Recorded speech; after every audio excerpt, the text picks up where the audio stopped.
What's going on, everybody? It's your boy Upper Hand back with another video. I'm gonna be unboxing Huawei's Honor 5X.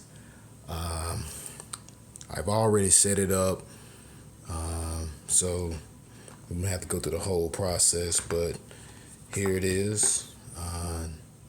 Nice gold metal design device. Let me power it up.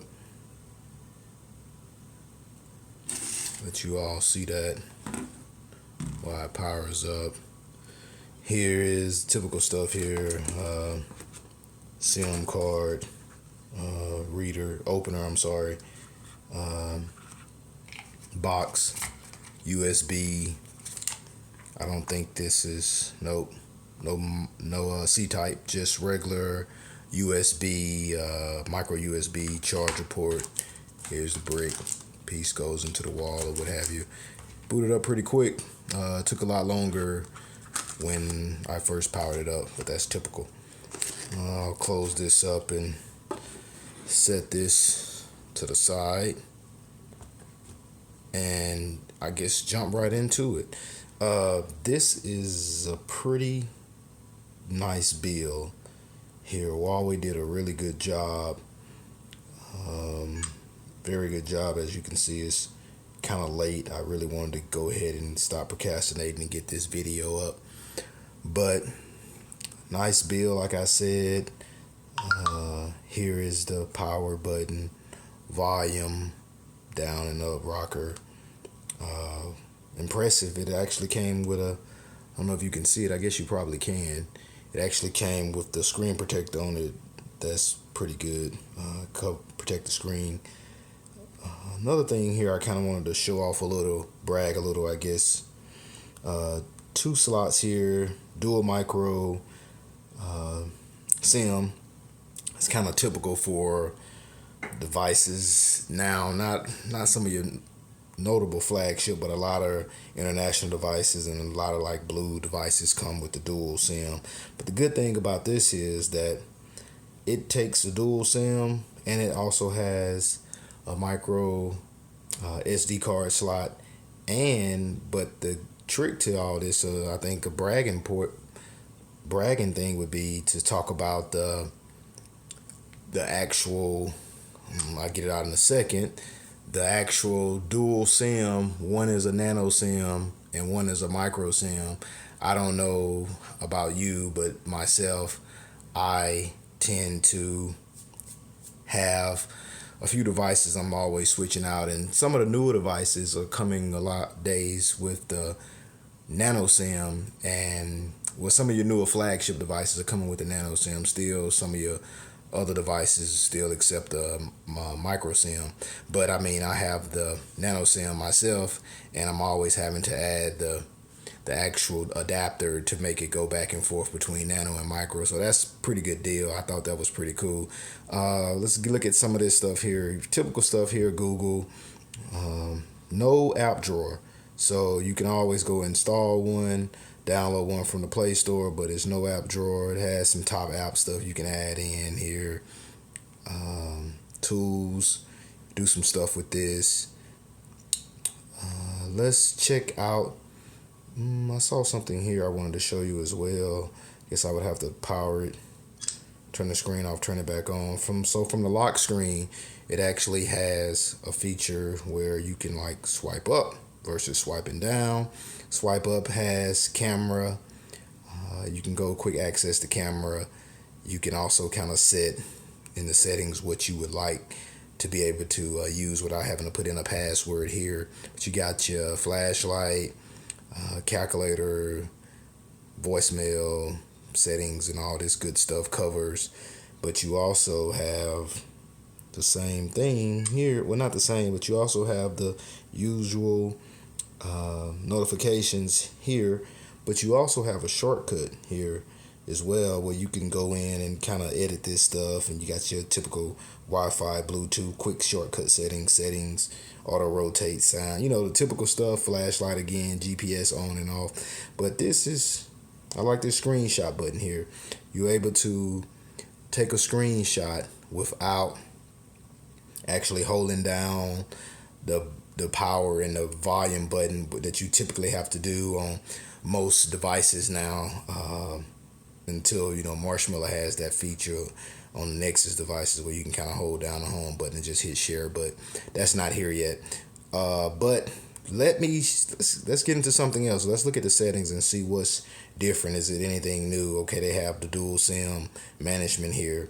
Of course, if you have, I don't have my SIM in here yet, but if you have a SIM in here, I guess you could have two in here, and then you can kind of control what you want to do with which SIM.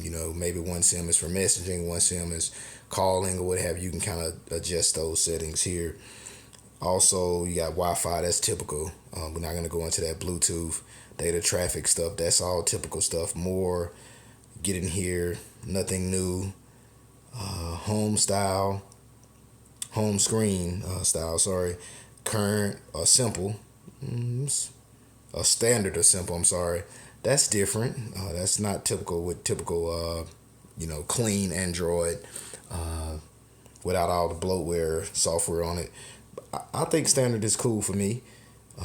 Display, that's typical stuff. You've seen that. If you had an Android, you've seen this stuff. You can go through and change some things. It's going to have extra stuff, unlike a pure Nexus device that's not going to have all these extra features. I mean, some of them are there, but they usually add a little more. Sound, typical stuff here. You can go through and check your ringtones, all that different stuff. That's nothing new. Storage, 16 gigs here. This is all it comes with out the box. You can always add an SD card into it, and I think it said it holds up to 128 gigs SD card. I'm sure it probably holds more than that, but typical stuff there. Then you have the battery, which is key. So you have the typical stuff here. I like to go in here and look at this, and especially when I want to do a video or just using the phone as a daily driver, I like to go in here and look at what the battery is looking like. It looks like Huawei has some. I don't want to speak too soon. I hadn't used it as a daily driver or anything yet, so I don't know. But maybe it's like Blue, where Blue had already done kind of like a Doze feature on their Lollipop version of Android. So we'll see. I'll definitely check that out and come back and give you all some information or some input on that. Power saving. Let's get into this. You can optimize it. It has a feature called Ultra, 46 hours, 33 minutes remaining. Smart. I'll just leave it on smart. Normal. You can kind of change that. Set it up how you would like the device to consume battery. Screen lock stuff. Typical stuff. Nothing new there. Location. I'm not gonna even go in there. Do not disturb on or off. Notification center.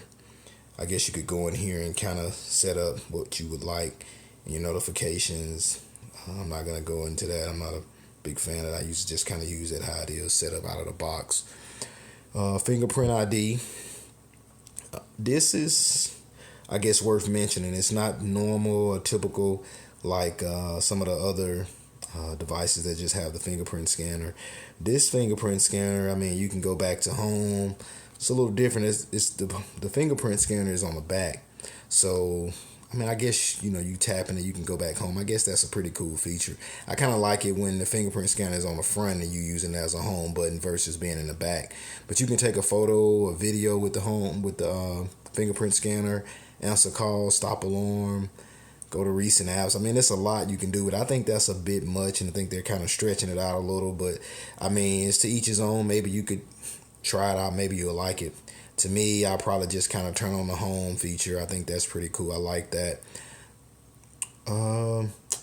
Backup and reset. I'm not going to get into that. Accounts. I mean, we've seen all that. Manage apps, network apps. What is this more stuff? Some more typical stuff. Motion control. Let's see what this is about. A flip to mute. That's, I've seen that before. I'm sure you have too on other devices. I think Galaxy, one of the early Galaxies had a device where you could kind of set it face down or something along those lines, and it would mute the device. Shake to rearrange icons. Let's check this out. I guess you could just kind of shake the device and rearrange the icons. Let's see. Just try this here. I haven't tried this. Maybe I need to go here. Maybe I'm not shaking it right. I don't know. I would have to definitely play with that and give you all an update on that. I haven't played with it. Like I, opened it up and took it out of the box to kind of give you all, set it up so we wouldn't have all that waiting time. So I hadn't played with the device enough to really know what some of these features are doing. What else do we have? Did I go into motion control? Oh yeah, I was in motion control. We got double tap. I like that. That's on. I like that. I mean, you familiar with the double tap where you can turn on the screen with double tap. I turned it on. Oh, there we go. So it wasn't too responsive. Let's try that again. Kind of slow, not as fast as the LG devices, but it is their technology, I guess. So, but not as fast as some other devices. I know the Moto X has that feature and it's pretty responsive. That's a little slow. Let me get back into that though. We also have a draw letter to open an application. That's a bit overkill. I mean, I've seen that before as well. I never used no feature like that. That's a little overkill. Navigation bar. Guess you could go in here. Yeah, you could change this here, down here below. Set it up how you would like it. I tend to keep it simple like it is there. One hand. I mean, we know what that is. We've seen that. One hand UI. You go in. It gives you the ability. You can switch the screen, make it smaller, go to the right, so you can use your right hand. Or if mostly for right-handed people, I guess you have the ability to switch it from left to right. Same with the keyboard. I'm not going to get into that. Once again, we've seen that before on other devices. What's some more? Floating dock. Okay, you can kind of have this dock floating and you can kind of move it around. I think we saw that back on Ice Cream Sandwich or something along those. That's the older feature if I remember correctly. Smart cover off. That's the little flipping thing. Yeah, that's when you have a case, you smart cover, flip on, flip off. I don't have a cover for that right now. So a case, flip cover case. So I'm not going to turn on smart cover. Glove mode is not that cold in Dallas, Texas. So I don't need that. Some other stuff, that's typical stuff there. Printing. Updater, what's this? This is the software. So you check for updates. No updates. Huawei, you said about 2 weeks ago that, on the day it ships, it would be an update. I don't have an update, so I don't know. But we'll see. Okay, I've got into that. I don't think it's much else I can say about the device. I mean, nice build. I mean, you see the device. It's a nice build.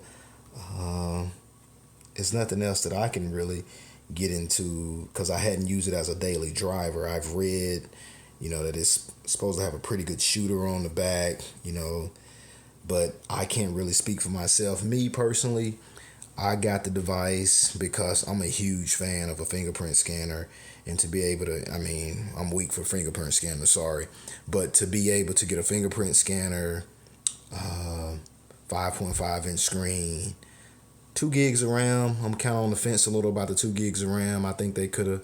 I think the international version actually came with 3 gigs of RAM, so that would have been huge. 3 gigs of RAM here would have been great, but we have to settle in the U.S. for the 2 gigs of RAM. Also, we have 13 megapixel shooter on the back, 3,000 milliamp hour battery, which is good. I'll definitely be able to let you know how it works over time. I don't know anything about quick charge. I'm another huge fan of quick charge. I've had some other devices with fast charging, quick charge 2.0, what have you on them. I don't know about this one. I don't think it has quick charge. I'm not gonna say it does or doesn't at the moment, but I don't think so. Also, what's in it? It's running Lollipop, 5.1. I'm sorry. Qualcomm Snapdragon 615 is in it. That's really, I mean, that's really about it. I mean, this video is already long. It's my longest video yet.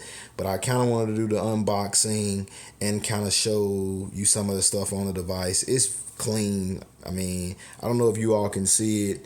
Maybe my background is not the best for this, device, but it's very shiny around the edges. You almost want to keep wiping it down because it picks up fingerprints pretty quickly.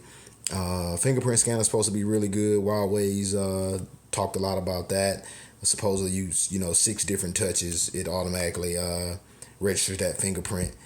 But besides that, I mean, it doesn't have an app drawer. So, if that's a killer deal breaker for you all, I mean, get over it. Go to the Play Store and download one. I mean, it's not that big of a deal. I mean, that's another good thing about, Android. Like I always say, it's open source. You can kind of change it or do whatever you like to it. But this is the Huawei Honor 5X. One last thing before I end this video. I did notice that when I was setting up the Wi-Fi settings, that the Wi-Fi settings, turn them on here. I have a lot of stuff here in my house, printers and people around me, but on my other devices, say my Nexus 5, I have, you've seen some other devices I put up. I have another one called Cold Home 5G. That's, the blazing speeds. I think it's Time Warner deal I have, where I have 2 different Wi-Fi frequencies that I can connect to it, what have you. And the 5G, of course, is the faster one. This doesn't recognize the 5G. I've turned the device on and off, and and I noticed with some of the other older devices and some tablets and stuff and old laptops or whatever I have around here, they don't recognize it. But like the Note 3 recognizes, the Nexus recognizes it, Galaxies and a lot of other older devices or new devices that I've had or what have you as well, they recognize it. So maybe that's a deal breaker for somebody, I'm not sure. Another thing is, I guess I would have to be honest and say, I'm not really liking this right here. This is just open space. It would have been nice if they had took a speaker, one of those blast speakers or whatever, and put it right here. That would have been great. They give you 2 down here at the bottom. I'm guessing one of them is a mic, the other one is a speaker, if you can see that. But it would have been great. I mean, it wouldn't have been no complaints about this device as far as the build quality. It's a little fat, but I mean, I guess that's expected with a 5.5 inch screen. But having this empty space right here, and making the bezels kind of big, it'd been great if they would have put a speaker right here. That's just my opinion, though. I mean, who am I? I just want to throw my little 2 cents in, as I did purchase the device. But still, for $200, it's not a deal breaker. And also, if you look closely, you can see how it shows how much RAM you're using when you have the app drawer. So when you have this loaded with all the different apps, I think that's a pretty good feature you can kind of see. So if your phone starts to lag, you can kind of start to kill stuff or whatever. But I just wanted to share that with you. This is the Huawei Honor 5X. Guys and gals, I definitely appreciate you taking time out of your day to check me out. If you have any questions, any concerns, anything about the device that I didn't talk about, feel free to ask. I'll probably be using this device as a daily driver probably before this week is out. I'm currently using the Nexus 5X. I just got the 6P in a day or 2 ago, so I'll definitely be going back and forth. Be on the lookout for a nice video I got coming, so I don't want to spill it. I hadn't seen it out yet, so I'm gonna bring something hopefully new to the table between this device and something else, kind of a little comparison, let you kind of see the build quality of it. But again, this is your boy Upper Hand. Thanks for watching. Peace.